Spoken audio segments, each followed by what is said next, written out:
Welcome to Sports in Focus. I'm your host Fitzroy Prendergast. Of course, Sports in Focus is sponsored by Digital, the bigger, better GSM network. And in this very special edition of Sports in Focus, we're going to be speaking with the former England international, Johnny Barnes. John Barnes, tell us a little bit about how you got in football, your life in football. Obviously, you started out as a little kid with a lot of talent. Tell us about the genesis of your career. Well, I grew up in Jamaica playing football from I can remember 4 or 5 years old, like most Jamaican youngsters. My father played football for Jamaica. He came from Trinidad, captain Jamaica, and so went to St. George's College, went to Jamaica practicing before, and as far back as I can remember, that's all I did. Even when I went to England at 13, you know, people assume that because you're from the Caribbean, you played cricket. And I played a bit of cricket. St. George's right by Sabina Park, and I used to have to walk across Sabina Park every day, walking from a park where we lived to get to school. I would even stop off on the way home and play football at Sabina Park even then. That's how much I was into football. So, I mean, my journey is no different to anybody else's. The end of my journey is different in terms of I became a professional footballer, but on the outset, I was like anybody else, just enjoying playing football. No, at the tender age of 13, you migrated to England. Did you ever thought in your wildest dreams that this would be the career that would befall you? No, because we didn't migrate to England. My father was sent as military attaché for a 4-year posting, so I fully expected to come back to Jamaica.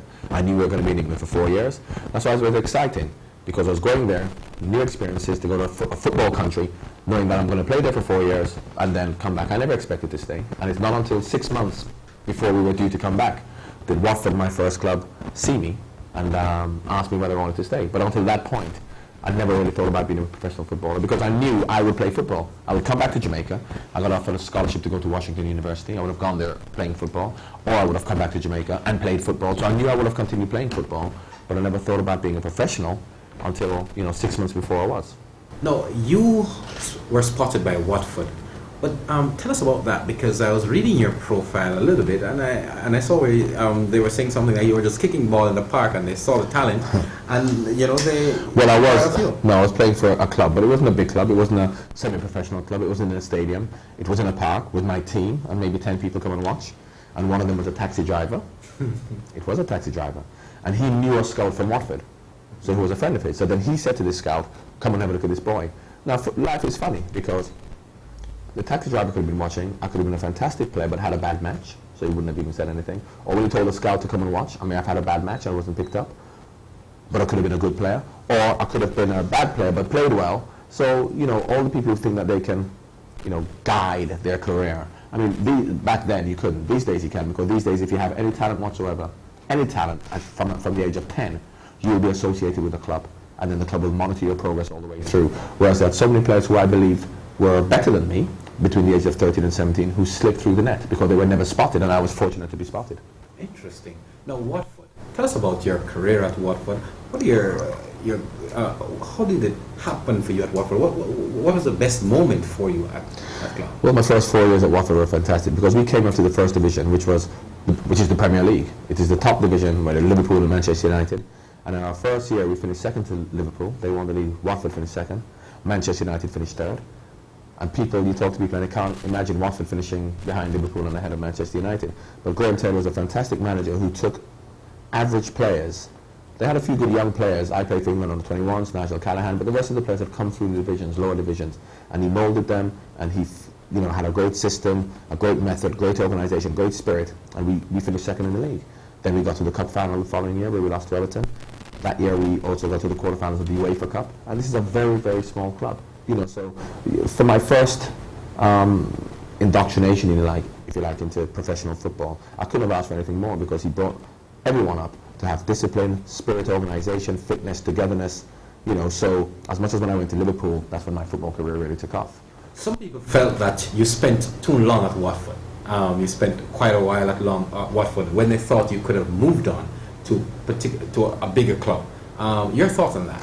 I don't think I spent a longer time there at all. I mean, I was there from 17, and taking into consideration, most players are at a club from 15, and then they have a 3-year apprenticeship, then they get into the first team. So, whereas I didn't have an apprenticeship, my first foray into professional football happened within 3 months. Within 3 months of me signing, I was in the first team as a 17-year-old. So my first 2 years at Watford I considered to be my apprenticeship, although I was in the first team, I was even playing for England. but I was never with a professional club, as most boys are from 15, 16, I wasn't. So I left Watford at 23, and 23 is a fantastic age. I was still young enough to have a long career ahead of me and mature enough to handle it, because if you go to a big club when you are 16, 17, the bright lights, lots of money, fast cars, you don't know how you can react. So I was glad I stayed. I could have left when I was maybe 19, but I'm glad I stayed to mature as a person a little bit more as well. What's your greatest memory of Watford Football Club? I have to say the cup final, although we lost to Everton, because the FA Cup final from a single day, winning the league is much better, but winning the league is over a period of time. Getting to the cup final and the occasion of the cup final itself, like the Super Bowl, the occasion of that one day is better than anything else. The World Cup final is the only thing I think can, and of course I've never experienced that, is the only thing I think that can surpass the FA Cup final. No, the bigger picture, Liverpool was the next move. I thought that your career blossomed at Liverpool. What was the integral part of, why was it so different at Liverpool as opposed to Watford? What happened there at Liverpool that was different from what happened at Watford? They had better players. They had better players. We had the best players in the country, so therefore we're the best team. And we gelled so well together. Ian Rush had just gone, and Liverpool were going through a transition. Everton had won the league, and without Ian Rush, Kenny Dalglish had retired. It was like, well, what are we going to do? So they'd signed Peter Beardsley, record signing, 2.2 million. They'd signed myself, they'd signed John Aldridge, they'd signed Ray Houghton. These are 4 players coming in to go straight into the first team at Liverpool, whereas Liverpool had a history of blooding people into the first team, youngsters, but they brought all of us into the first team, and it was a bit apprehensive because how are we going to do? So much expectancy, but from day one, from the first game of the season, Arsenal away where we won 2-1, it just clicked. The first 4 or 5 years at Liverpool for me were sensational, fantastic. Did you have a culture shock, John, playing for this high-profile club as opposed to Watford? Take us through the difference in your emotions. Now, in the emotions, you talk about a culture shock, because at Watford we were very structured, very strict, strong discipline. Graham Taylor trained us very hard, very methodical in the way we played. And when we went to Liverpool, all we did was play five-a-side football. That is all we did. We got there and they put down scrimmage, like what you play here. We didn't do shooting as well, that's why we could shoot. But all we did was play small-sided games. At Watford, we had cross-country running, we had weights, we had lots of different tactical training sessions. At Liverpool, we didn't do any of that. They just happened to have great players who could think for themselves. And that was a culture shock, because I expected, because Liverpool played such a fantastic brand of football, that I expected some kind of, thing whereby you've got to go through a process to learn the Liverpool way. And all they did was give you a bib and say, go out and play. Of all the players you played with at Liverpool, which of the players really stood out in your mind as somebody to emulate? Of all the great players you've played with at Liverpool? Well, not necessarily to emulate, but the ones that I admired most for their ability, Peter Beardsley and Ian Rush. They're the two for me. So that Peter Beardsley was such an intelligent player, and he made my life very easy in terms of the way he passed to me, and he helped me very much. And Ian Rush was just a fantastic player. If you're a creative player and you want to create chances for someone to score the goals, himself and John Aldridge, I have to say, were fantastic, because all they had to do was get the ball in the box, anywhere. So they made my life easy, and they made me look good, because I put crosses in sometimes which, with other players there, they would look like bad crosses, but they made it look good. So, those 3 were my favourite, as much as, and the players who had left behind, who were there before I'd come, Alan Hansen, the captain, and Stephen Nicol at left back, who helped me a lot. So it was really just a fantastic all-round team. Now, because of the impression you made at Liverpool, you got into the national team. How difficult was it staying in the England national team, and what was the difference between, say, playing high-quality football at a club level as opposed to playing for your country? When I actually got in the England team before I went to Liverpool, it's not because of my performances at Liverpool. I've actually played more for England playing for Watford than I did for Liverpool. I played 30-odd times, nearly 40 times while I was at Watford. So a lot of people feel that I went to Liverpool and my international career took off. In fact, when I scored that goal in Brazil, I was playing for Watford in 1984. So I played many more times for Watford than I was at Liverpool. But obviously my profile was then raised because I'm playing for Liverpool. So, it was interesting, because obviously when you played for Watford, the press loved you, because you're playing for the small club and they want you to beat the big boys. That's the big story. Then of course when you go and play for a big club, that is when they want to see you fall down. So my relationship with the press changed when I went to Liverpool. Not when I played for Liverpool, because I always played well for Liverpool, but when I played for England, and sometimes my performances weren't what they thought they should be, and that's when I came in for a hard time from the press. But once again, I just had to try to do as best as I could for my teammates and the fans and the manager.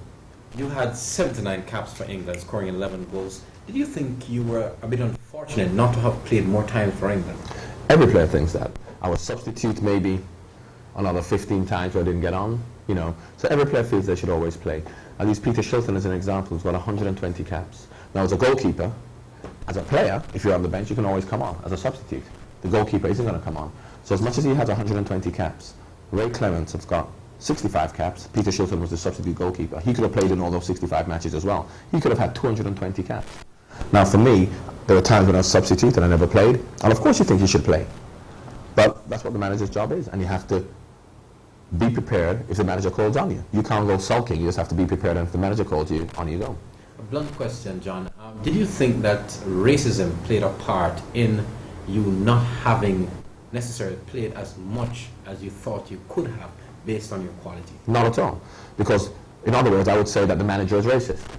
Now, I wouldn't have had 79 caps because 60 of my caps were, at least 60 of my caps were given to me by Bobby Robson. So I wouldn't have had 60 caps if he was racist.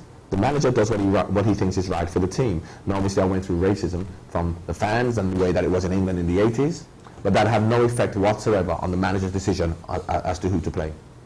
Now, let's just look a little bit on your career after you left Watford. You played for Liverpool in that outstanding team. After that, Liverpool kind of went down. What happened there? Is it that they didn't have the money to spend on buying quality players, or just a lack of club structure? What happened there? Well, I mean, football goes in cycles. Wolverhampton Wanderers were the best team in the 50s. Preston North End were the best team after them. And look at them now.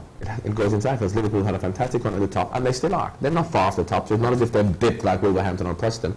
Everton were the richest club. Everton were called the Bank of England in the 60s. And no one could see past Everton winning the league and anybody having more money than Everton. So things go in cycles. And once Liverpool changed slightly when they got, I think they just happened to get rid of some of the older players a little bit too soon rather than slowly integrating the youngsters allied with the experienced players. They got rid of a lot of experienced players, brought in a lot of youngsters, and there's a lot of pressure on them. So therefore Manchester United took over. And now Liverpool are playing catch up with everybody else, because now when players become available, the best players in the world, as Liverpool fans, and we love the club, and we feel we are the best club and the biggest and the best tradition and won the most trophies, which is possibly true. At this moment in time, if the best players in the world are going to come to England, they're going to go to Chelsea or Manchester United before they come to Liverpool, and that's a fact. So Liverpool are now not able to now get the best players. John, your best moment at Liverpool, if you were to look at it, stack it up and rate it, what would you say? Winning the first league championship, because that taught me a great message, taught me a great lesson, sorry.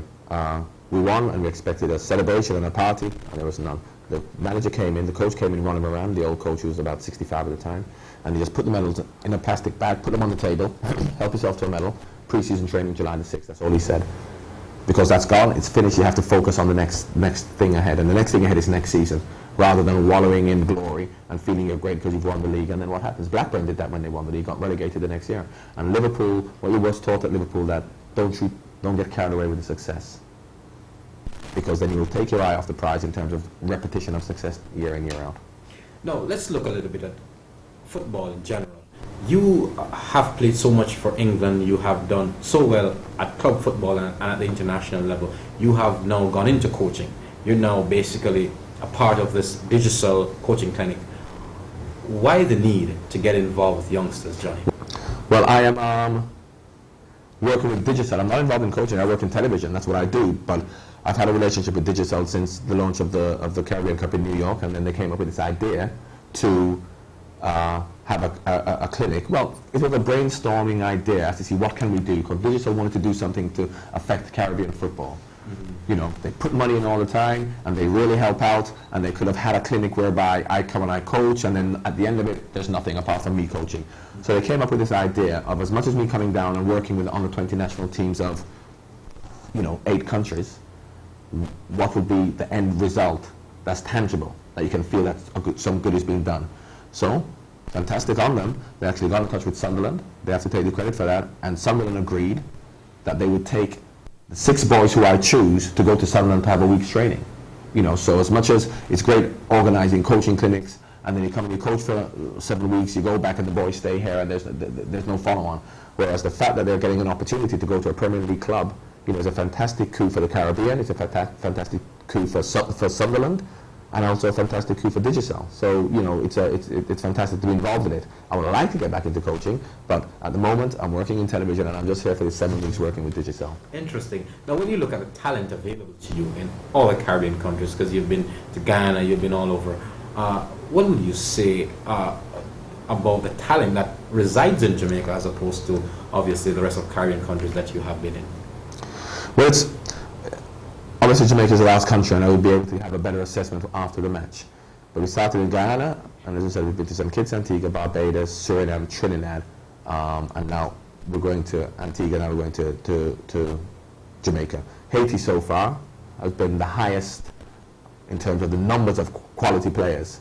Every country I've been in, they've got 1 or 2 players who can play as well as the Haitian players. But in Haiti, they've had 7 or 8. But Haiti are ahead of the other Caribbean islands in youth development. They've qualified for the Under-17 World Cup proper. They drew with France, who are one of the top teams in Europe. They lost narrowly to Nigeria, who won the whole thing. So therefore, they are the best youth players here. Now, Jamaica's only been 2 days, but in Jamaica, I've already seen 4 or 5 players who will be considered to be one of the 6. So, I knew that Jamaica and Haiti would be the top 2 islands that I've seen. But Caribbean players are the same. They've got lots of skill, lots of ability. The best players in Jamaica aren't necessarily different to the best players in Barbados or Antigua. Jamaica just have more numbers. Now, how difficult is it going to be for you, Johnny, to select these players? Because certainly you've seen a lot of talent, and you're only going to be choosing 6. Yeah. How difficult? Well, it's going to be very difficult for the right reason. It could be difficult because there's not enough talent, and then I'm having to put players in who aren't good enough, but we need 6, so I'll take 6. It's difficult because there's too much talent, and other boys who deserve an opportunity are going to have to be let down because I can only take 6, when really I could take easily 12 of similar quality.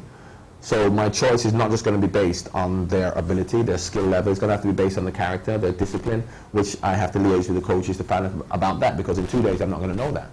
But that is what we need in the Caribbean to improve upon, to then move to the next level, because we have ability in abundance, we've got skill in abundance, we need other elements, as I just mentioned, the discipline, desire, dedication, togetherness, spirit, and if we will work on our psychological attitude and our mental strength, then we can do what the African countries have done, who are very similar to us in terms of their physical ability, but they, in terms of their mental strength, because they've got the exposure of playing in Europe for the last 10 years, they've moved forward.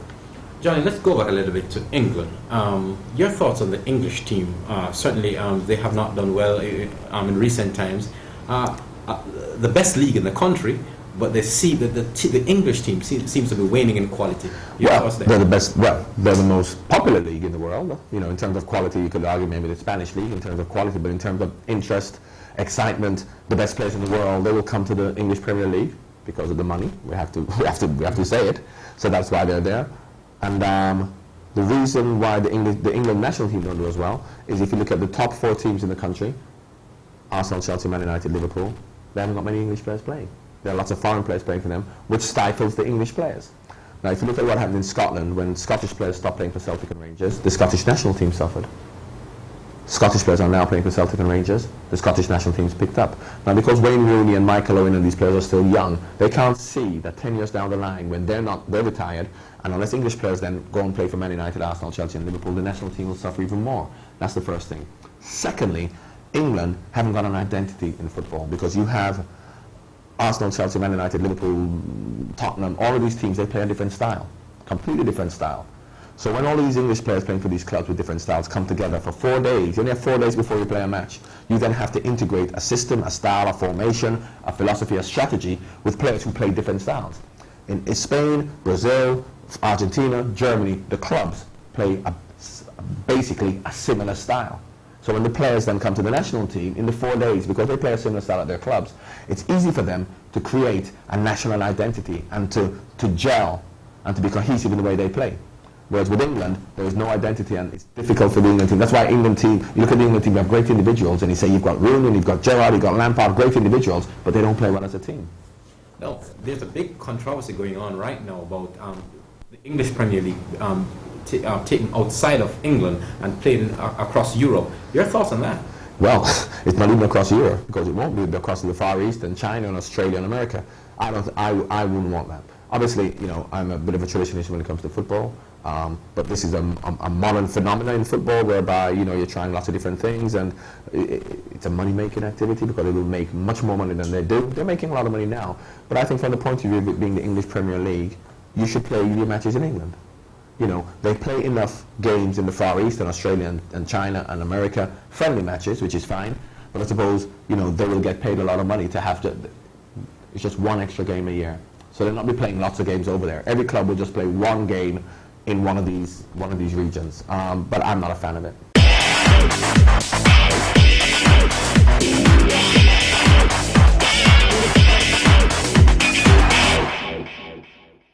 Get Digicel Unlimited International and call the USA, Canada and the UK for only $999 per month.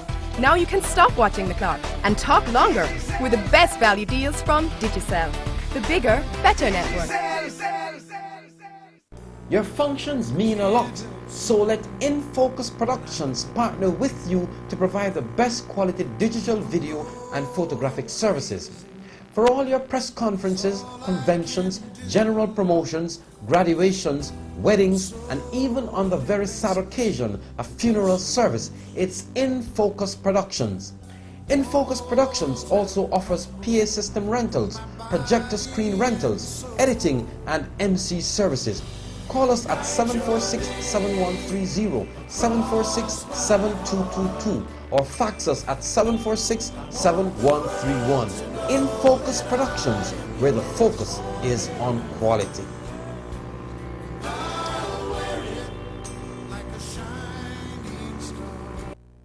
No, man. Yeah, alright. Just under a little pressure, yeah. Yeah, man, no cool. All I need to do is go home and get some rest. Yeah, man. Later we talk. Today they will take your money, but tomorrow they might take your life. You don't have to be a victim of extortion. Help us get the guns. Call Kingfish 811, free from any phone. No caller ID, no *69. It's safe. A message sponsored by the European Union. Protection of the order of the nation. The Protector series, yeah, and the latest I want it. Come to insurance and nobody can't test it. Not for me, it not for you, your whole family young crew. Insurance protection all the way to dollars, that is. So if you get hurt inside or out, me say that when you go down, me not just run off my mouth for cancer, coma, heart attack. Yo, paralysis, burns and a cow, me a cow. This one is for you. The Protector series from Life of Jamaica, taking the if out of life. I got a craving for flavor, got the biggest thirst. I need something bigger, need you out of this world. I want plenty of taste, I need the coolest vibe. I know what I want, something totally wild. I need a bigger, come on, let me smash your body bigger. Situation, they got totally wild. I need a bigger, them have a regular guy, them have a liquor, one to be everyone one shot. I want a bigger. A drink in a space, a drink it in a dance, we got totally wild. Bigger, the official soft drink of the Reggae Boyz. I'm John Barnes, former Liverpool and England international footballer. Keep watching Cable News and Sports.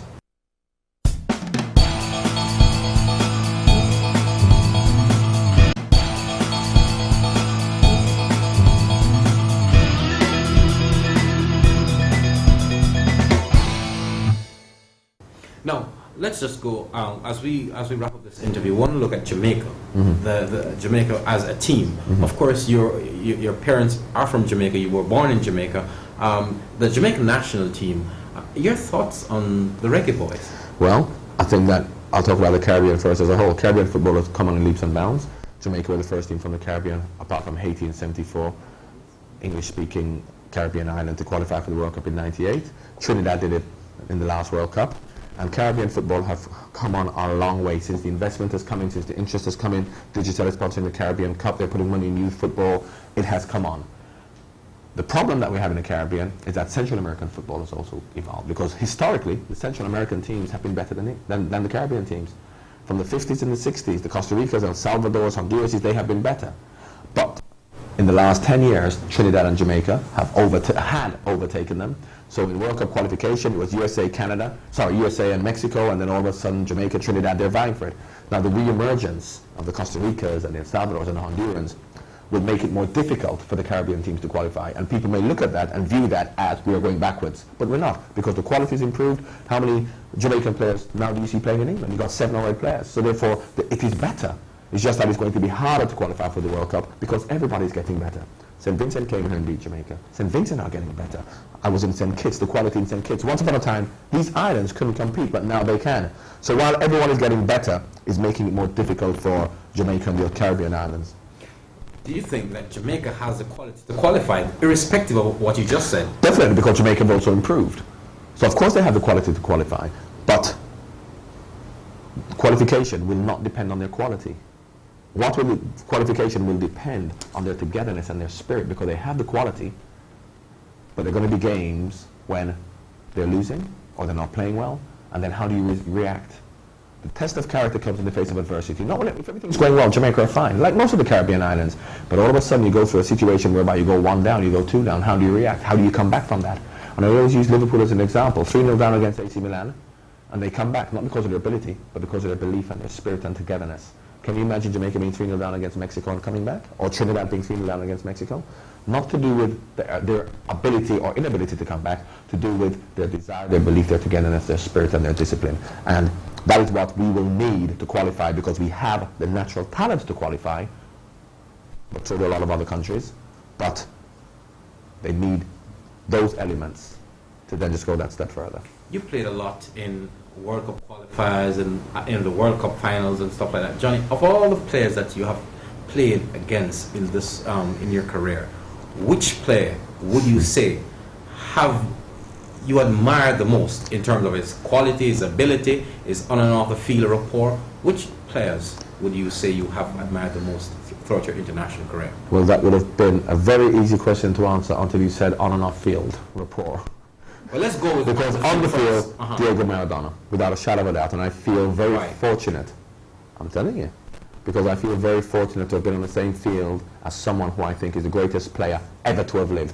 Not just in my lifetime. You know, if to play with someone who is great, fine, and I can say he's the greatest player in my lifetime, but I think he's been the greatest player ever to have lived in anyone's lifetime, because of he is like Michael Jordan of basketball. You know, basketball players and football players, some are better than others, but no one really stands out head and shoulders above everyone.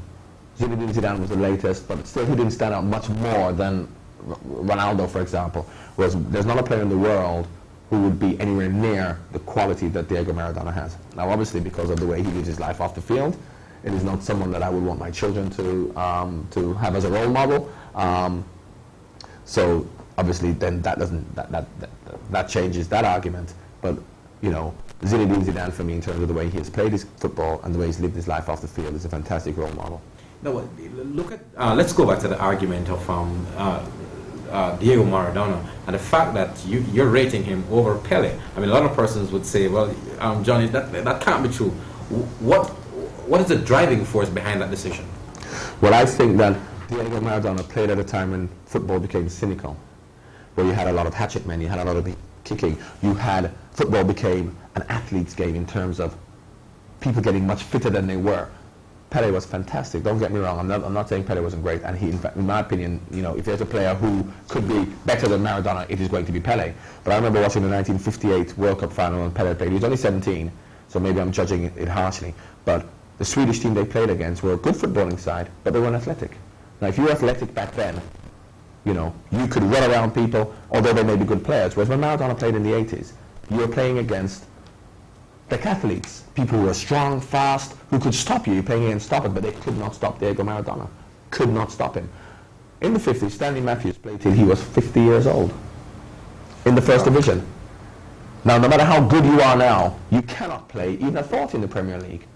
So back then, if you had the skills, you were fine. Whereas when Maradona played, your physical ability was very important. So, you know, but please, Pele, Diego Maradona, is there much to choose? I mean, whatever favorite he has, you know, someone will argue differently. Now, your future, you have done it all in football. You're now in retirement, doing television commentary, you've indicated. Loving it? Yeah, I've been doing it for 4 or 5 years now. I prefer to be in football. I prefer to be coaching, managing. That's what I want to do, and that's what I'm going to be trying to get back into. But I've been trying to get back into management, but it's hard to get in. It's hard to get in. But I'm a football person. I love football. And as much as I haven't got a crystal ball, because you can never say what's going to happen in the future, if an opportunity was to present itself in the future for me to go back into football, it is something I'll do. Tell us about the television network or the media entity that you work for. I work for Channel 5, which is a terrestrial channel. There are only 5 terrestrial channels in England, BBC 1, BBC 2, ITV, Channel 4, Channel 5. So I work for Channel 5, which isn't the main one. Obviously, BBC and ITV are the 2 main ones. But Channel 5, we do UEFA Cup football, Italian football, and I do a sports night show. Okay. Now, you mentioned quite vividly that you really want to get back into football. Your name was being mentioned as a possible candidate for the Reggae Boyz technical director post. Were you very interested in that job, and what would you have done if you were given that post? Well, I was interested in it, obviously, but Mr. Milutinovich who's a great coach, you know, and that's a situation whereby I can't have any qualms over Jamaica selecting Burr Milutinovich. He's got a history of taking them to the World Cup. Now, obviously, things have changed. He's not there anymore, and they brought back Venezuela, who's also a great coach, who also has a history of taking them to the World Cup. So that is a situation that happened, and you know, I'm happy with that because there are people involved who I feel are good coaches who can take Jamaica where they want to go, and I don't know what I would have done because I would have had to come and see the players and see the standard and see the facilities, but I haven't. So to sit in England saying, well, what I would have done, I haven't got a clue because I didn't know anything about, you know, of course I do know the players, but in terms of the structure of Jamaica, I haven't worked in Jamaica, so, you know, I would have had to come here and assess what I feel was needed to be done. Any changes that you think needs to be made to the Premier League as somebody who has played for a long time in the English Premier League? Any changes that you would recommend? No, because the Premier League is a fantastic product that's producing lots of money of great football, but I think there needs to be changes to the laws of the game. This offside law, for one, has to be made black and white, because at the moment there's so many grey areas, there's so many problems being caused, because we really don't know what offside is, because they've made it so ambiguous that you can bend the rules and you can play in different ways. So, you know, and I think that referees have to be stopped being scrutinized so much, because referees make mistakes because they're under pressure. Referees are put under so much pressure that, you know, so, but I think the offside law is something that needs to be addressed. But football is a great game, you know, and we didn't have to change the rules, we don't have to change the laws, we just have to let football be what football is. Final question. As you look towards the future, you're trying to get back into football, whether as a coach or a manager. What would you like to see when you're done with football and you're retired, you're not into the game anymore, when you're just playing with your grandkids? What would you like to see happen in the sport? Anything? Well, by then I'll probably be about 90 years old, and I just want to be able to, you know, live my life. Because I am not 80-year-old grandfather, I can't see how football has developed. I would have to wait to see how football has developed to then, as an 80-year-old, say, I would like to see this. But what I would like is, when I'm 80, that football hasn't changed from when I'm 44, because there's absolutely nothing wrong with it. We just got to keep it the way it is, because it's the greatest game in the world. You go all over the world, as I do, to Iraq, Afghanistan, you see kids playing in the street. You see people with one leg in Afghanistan playing football in the street, because it is such a fantastic phenomenon. I wouldn't even call it a sport. It brings so much joy and hope and togetherness to people. And unfortunately, a lot of people try and change it because they want to have the power themselves to say, this is what I've done because I'm great. Give the power to football and allow football just to be as it is, because it is the greatest game in the world. And you look at people all over the world playing it, they'll say the same thing. Thank you very, very much, John. Always a pleasure talking to you. Really enjoyed this interview. Certainly learned a lot from you. And all the best in your future endeavors. Thank you very much. That's it for a special Sports in Focus program. I'm your host, Fitzroy Prendergast. Of course, Sports in Focus is sponsored by Digital, the bigger, better GSM network. Join us next time for more international sporting action on cable news and sports.